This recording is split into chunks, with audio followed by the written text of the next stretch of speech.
Today we're going to take a look at some more angles, but formed by different segments, so chords and secants and tangents, and how we are going to calculate them. So the first one we're taking a look at is what happens when I have intersecting chords. So the formula or the rule that we will have here is that an angle formed by intersecting chords is equal to 1/2 the sum, so we want to make sure we're adding the measures of the intercepted arcs. Okay. So if we take a look at number 1, we have to solve for x and y, and just keep in mind G is not the center of the circle. So to solve for x, we actually could just do this with using some supplementary angle properties. These two angles are linear pairs. So if I took 180 and subtracted 121, I could solve and find x is going to be 59. So that I didn't even really need circles to solve. But now I know that angle. I know that angle on the inside of the circle, and I'm trying to find the arc that it opens up to. So we have this rule, the angle formed by intersecting chords, that's this angle, the angle of 59. It says it's equal to 1/2 the sum of the intercepted arcs. Okay, so here's my angle of 59. I look across and I see 42. Then I'm going to add to that, go to the vertical angle, and then go to that arc, which is y. Okay, so we're going to solve. So different methods on how you can solve. One idea would be to multiply by the reciprocal, so multiply by 2. That cancels out the 1/2, but I have to multiply both sides by 2. And what that will do, when I multiply 2 by 59, I'm going to get 118. And over here, we said that 2 reduces out with the 1/2, and I'm just left with 42 plus y. And then I can subtract over 42. And we're going to solve and find y is equal to 76. Okay. So same idea over here. I have an angle that's on the inside of the circle, and it's formed by intersecting chords. And we set that angle will equal 1/2 the sum of the arcs. So the arcs I have is 3x plus 7. And the other arc, and again, I want the arcs directly across from each other, would be 19x plus 5. Okay, so to simplify, I'm going to simplify within the parentheses first. So I'm going to gather my terms. So I have 22x plus 12.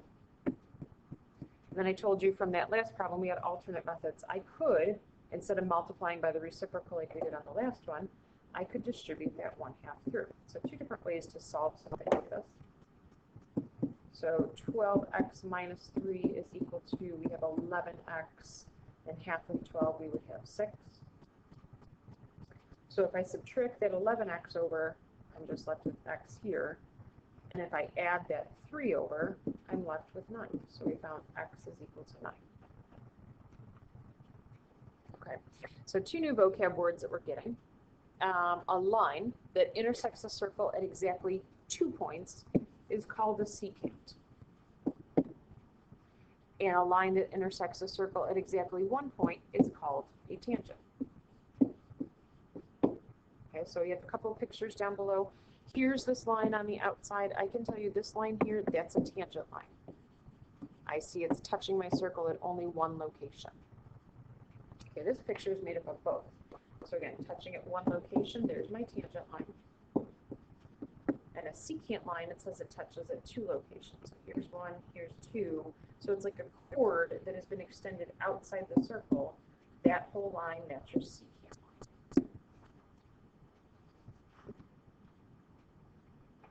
So we're going to try and apply those terms to this picture and try and solve maybe for some arc measurements, or determine what arc measurements we'll be using. So it says, given the diagram, we have secants AD, so notice it's touching the circle at 2 places, and AC, again, touches the circle at 2 places, and tangent DE. Okay, so what 2 arcs are intercepted by segment AB and segment AC to form angle A? So if I'm looking here, I'm looking here, when they're saying what 2 arcs are intercepted, it's saying what two arcs are inside that angle. So I can look inside. It looks like it's going to be arc HK. But then I also have this arc up on top, FG.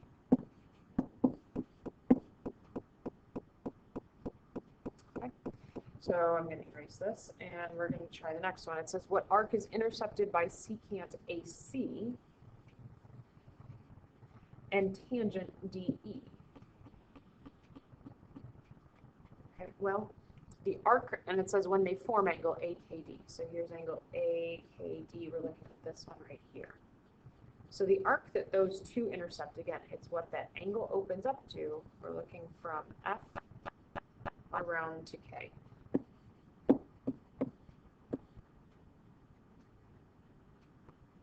And then our last one, it says, what arc do those same segments intercept when they form angle AKE? So AKE is on the other side over here. So they're saying, okay, well, what arc does that open up to? Well, if I trace it, I'm starting at K, go all the way around until I touch that secant up to F, I could label that maybe KHF. I could also label it perhaps KGF. The big thing here is K and F have to be the endpoints. Okay, so a couple of rules. It says the measure of an angle formed by a chord and a tangent. That's what we just looked at. That's what we formed in parts B and C. It says will be equal to 1/2 the measure of the intercepted arc. Okay, so over here we have circle O. It says arc AEB is 252. So if I were to trace that out, A to E to B going all the way around 252. It says chord AB and tangent DC are drawn, and we first have to determine the measure of arc AB. So that's what's left over. So I know we have 360 degrees in a circle. We've been given 252 already. So we're left with a total of 108 for this arc. It says we have to determine the measure of angle BAC. Okay, so BAC, if I were to trace that out, is this angle, which opens up to that arc of 108. And our rule is that that angle BAC, would be equal to 1/2 of the arc it opens up to. Works kind of like an inscribed angle. So if I take 1/2 of that, I'm going to get 54. Okay. We could also find its linear pair over here if I wanted to. If I know that that's 108, I could find that measure of angle DAB and tell you that has to be 180 minus 108, and that's going to leave me with 126. The reason I did that is because if I look at that angle, I see that that angle is opening up to the arc that they gave us from the beginning of the problem, which was 252. And that's an angle formed again by a chord and a tangent.